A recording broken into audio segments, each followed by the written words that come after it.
So guys, today we are going to look at one of my favorite content creators at this time, the Sambit.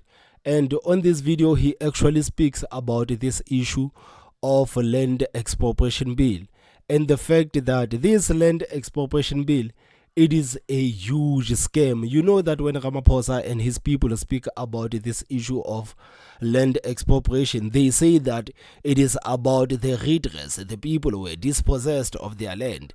So we are doing this on behalf of the people. But Sama says it is a lie. He says that this is a lie, and this comes straight from the book of Communism, because these people want to control everything. It has nothing to do with the redress, but it has everything to do with the control. Let's start with the ANC, shall we? The self-proclaimed liberators who have been running this country since 1994. But instead of leading us to the promised land, all they've been doing is dragging us down the path of communism. First it was the grants, a little something to keep the masses happy, while the comrades lined their pockets. Forget everything you knew about war game. I hate adverts, man. I should get my YouTube Premium back. Man. I swear to God. Communism. First it was the grants, a little something to keep the masses happy, while the comrades lined their pockets. Now they are coming for your land. Black or white, it doesn't matter. Colored, whatever race you are. Whatever race you are, it doesn't matter. If this isn't a page straight out of the communist playbook, then I don't know what is. Educate me. The ANC has been pushing this land expropriation without compensation nonsense, claiming it's about rectifying historical injustices. But let's call a spade, right?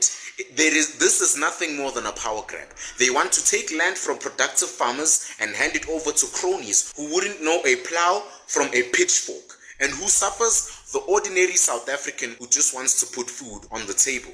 Now, in steps Elon Musk, our very own export to the world. The man who gave you Tesla, SpaceX, and a glimmer of hope that not all South Africans are content with mediocrity. Elon sees what's happening back home and isn't afraid to call it out. He knows that this land expropriation madness is nothing but a fast track to turning South Africa into another Zimbabwe. And Elon, being the savvy businessman he is, has the ear of none other than Donald Trump. Say what you want about Donald, but he's not one to shy away from calling out bull when he sees it. Now, Elon rings up Trump and says, "Listen, Don, the ANC is about to pull a fast one on my homeland. They are going full communist, they are going full commie, and it's not going to end well." Trump, never one to mince words, decides it's time to step in. Hey, sorry guys, it's raining, hey? So if you hear rain or people shouting outside, please sue me, okay? Like, it's not my fault, okay? It's a rainy day today where I am. Now, Trump announces that the US will cut off all future funding to South Africa until a full investigation into this land expropriation fiasco is completed. He sees the ANC's move for what it really is. A violation of property rights and a slippery slope to economic ruin. And let's be honest, the ANC really does need a reality check. They've been riding the gravy train for too long, and it's about time someone told them the free ride is over. And I find it very strange that the ANC, they say that this is about the redress. They say that people were dispossessed of their land, so we are doing this on behalf of the people. So if it really was about redress, why is the ANC not giving the people the land that they already have? The government has a lot of land. These people, they have a lot of land. So if it really was about redress, why are they not giving the people the land that they already have? Why are they not doing that? Because to me, it makes no sense. When the ANC said that we are going to expropriate the land on behalf of the people, when did the ANC start doing things on behalf of the people? When did the ANC started to care about the people to an extent where they will do things on behalf of the people? The ANC never did anything on behalf of the people. The ANC, whatever that they do because they want to benefit themselves. So I don't understand why are people clapping hands for them today. and saying that finally we are going to get the land. The land expropriation bill has been signed by Cyril Ramaphosa. It means that finally we are going to get the land. The only question that I have is that if it really was about redress, why are they not giving the people the land that they already have? That is the only question that I have. Because this thing that they are doing it on behalf of the people, I am not buying it. Unfortunately, I am not buying it. I'm not buying it. These people, they believe in the state being the custodian of the land. They believe in the ideology that the state must be the custodian of the land, meaning that people are not going to get the land. The land will belong to the government. The land will belong to the government. The land will not belong to the people. But when they tell the people, they make it seem like we are going to expropriate the land and we are going to ensure that you have your piece of the cake. This is how they actually frame it when they speak to the people. But the truth of the matter is that they believe in the government being the custodian of the land, meaning that the land will belong to the state and the land will not go to the people. So why do they keep saying that it is about the redress?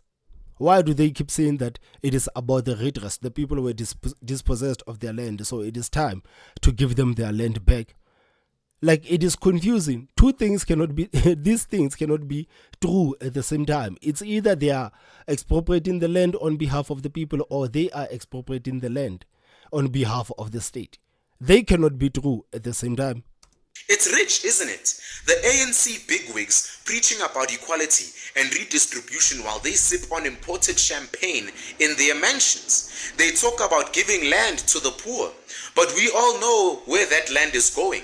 To their buddies and their benefactors. Of course. The ordinary South African won't see a single hectare because it's the same old story. Promises of a better life for all, while the elite get richer and the poor get poorer. Now let's take a moment to look at the facts. Land expropriation without compensation sounds like a noble idea to some, but in practice, it's a disaster waiting to happen.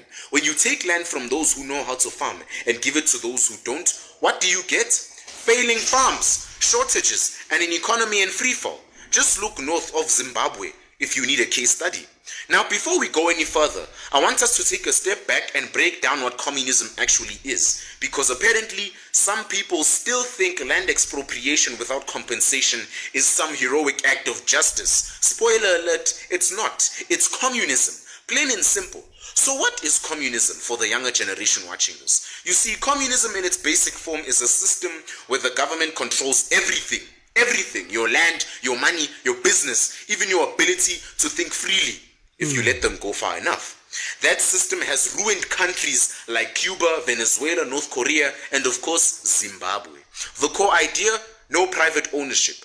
Basically, everything belongs to the government, and they promise to redistribute wealth fairly among the people. But in reality, what happens? The rich and powerful in government hoard everything for themselves, while the people they claim to help stay poor, miserable, and oppressed. Sound familiar? Of course it does. That's because the ANC has been following this exact book blueprint for years. They started with free handouts, grants, then slowly tightened their grip on the economy, and now they want to take away your land. So long story short, land expropriation equals to full-blown communism. This land expropriation scheme isn't about justice, it's about control. The ANC wants to control everything because once they own your land, they own you. You. Just think about it. If the government decides who gets land and who doesn't, then they sure as hell will decide who gets land and who doesn't. They sure as hell will decide who thrives and who starves. This is how dictators are made. This is how dictatorships are made. Once private ownership is gone, you will depend on the government for survival. And when people depend on the government, they become easier to control as a population. That is why every communist regime starts with land seizures. And every time it leads to nothing but economic collapse, mass poverty, and eventually violence. Let's be real. The ANC doesn't want to give land to the people. They want to give it to who? Themselves. This isn't just about helping struggling farmers or fixing the past. It's about stealing assets, rewarding their comrades, and consolidating power. If this was really about justice, they would have figured out a proper, fair way to redistribute land years ago. Instead, they ignored the issue for decades and are now using radical communism to justify a government land grab. And guess what? The world sees right through it. Investors, economics, and even Donald Trump himself saw what was happening and called it out. He's a businessman. He knows what he sees. Trump knew that this was a slippery slope to disaster, and he sure as hell wasn't going to let it slide. This is why Trump cut US aid to South Africa, because he knew the ANC was trying to pull a fast one, and he wasn't going to let them get away with it. He wasn't going to let the ANC scam South Africa. If he didn't step in, South Africa would be closer to becoming a full-blown communist disaster. Now let's talk about Zimbabwe, because apparently people need a history lesson. Mugabe did the exact same thing in the early 2000s. He took land from the white farmers, gave it to his political... And speaking about...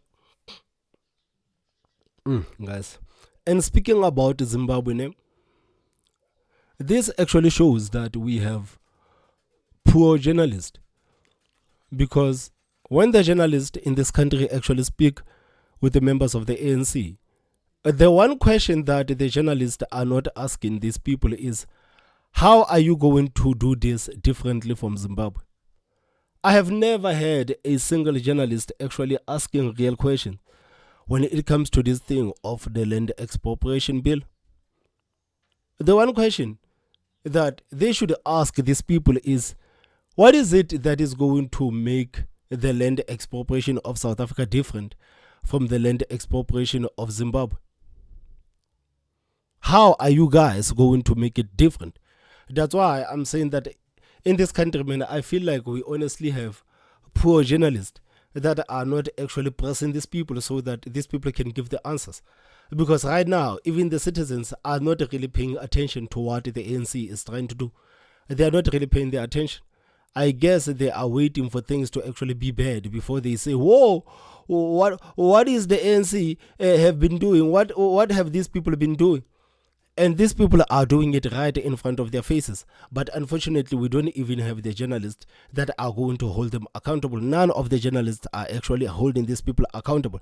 They will simply ask a simple question. The ANC will just divert and answer how they want to answer. And the journalist will be happy that, yeah, this is the answer that we got from the ANC. But they are not really pressing them. They are not really pressing them. Because this is a really fair question. How are you going to make it different from Zimbabwe? How are you going to make it different from Zimbabwe? Because what you are saying is the same thing that Zimbabwe said. Even if you look at that bill, the land expropriation bill, these people are saying the same thing that Zimbabwe said before they actually went on a tirade and kicked out the farmers and kicked out the business people in their country. Now the ANC wants to do the same thing, but nobody is actually holding them accountable. Political allies, not the people. And within a few years, Zimbabwe's economy collapsed. Farms failed. Food shortages skyrocketed. The currency became worthless. People starved, while the government elite lived like kings and queens. And guess what? Zimbabwe had to beg those same farmers to come back years later because the country couldn't produce enough food. Now tell me, why would South Africa repeat the same mistake? Because the ANC doesn't care about its people. They care about power. That's what they are there for. This is why Trump stepped in. He saw the warning signs. He saw the ANC following the communist playbook, and he knew the world couldn't afford another Zimbabwe situation. South Africa doesn't need more government control. South Africa needs more freedom, more entrepreneurship, and more opportunities. If anything, it needs a pro-capitalist country, not some corrupt government hoarding everything for itself. And that's exactly why Trump saved South Africa, by cutting off funding and putting international pressure on Cyril Ramaphosa and his communist goons. And for that, South Africans should be thanking him. Property rights are the bedrock of any free and prosperous society.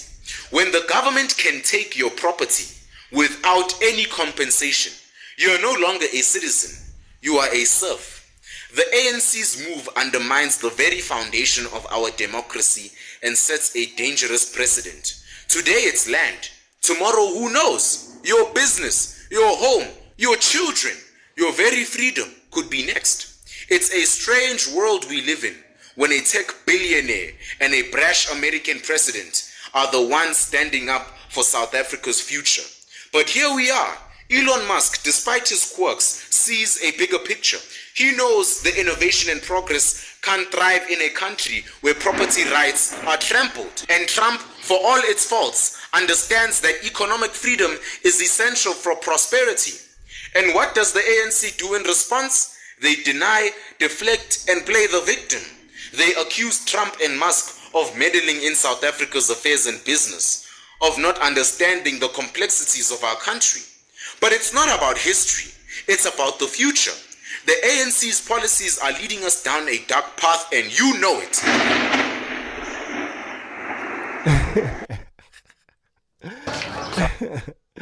Man, that is so true. That is so true.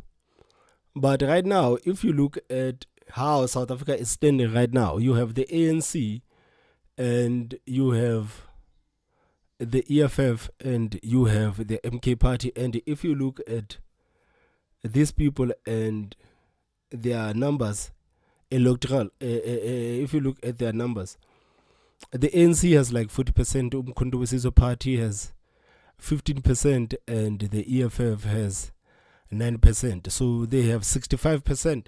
And these are political parties that actually agree when it comes to this thing of the land expropriation bill. And that's why I said it the other day. I said South Africa desperately needs a new voter base, because the current voter base that we have is going to land us in big trouble.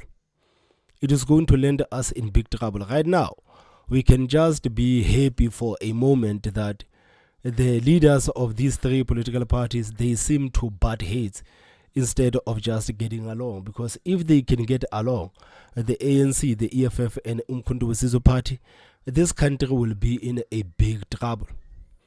They will be in a big trouble. Because even the EFF, Julius Malema, has said it a couple of times. It's on their 7 cardinal pillars.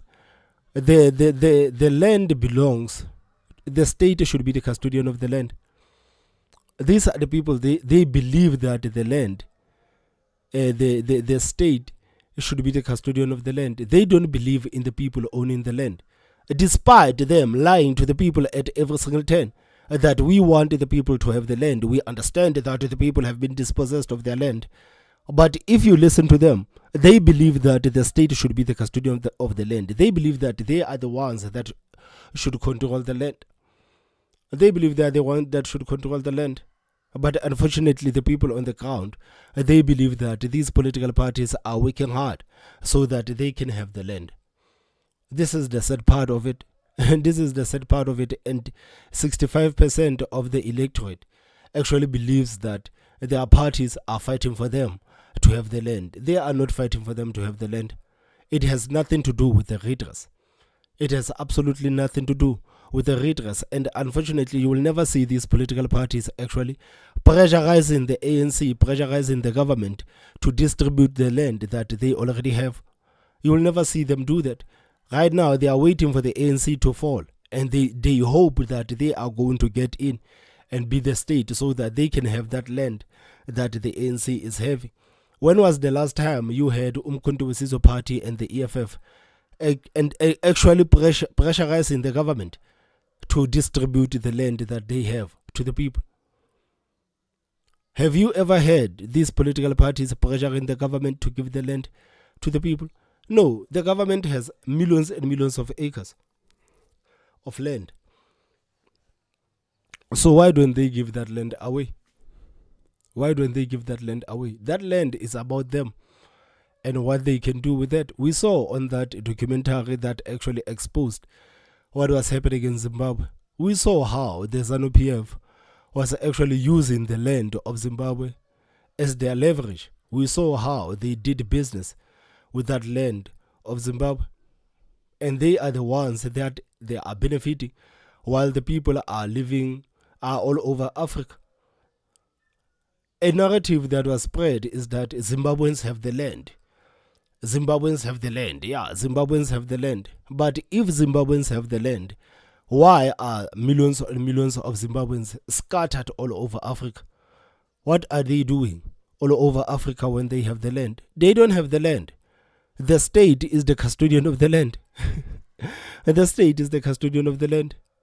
So, unfortunately, it seems like the comrades in this country, they want to do the same thing. And the people are falling for that trick of the comrades. It is so sad, man. Guys, please tell me what you think about the rant of the summer Sambit. Please tell me what you think in the comment section. Don't forget to hit that like button and the most important part, subscribe. My name is Thomas Mabaso. I will see you next time. Bye-bye.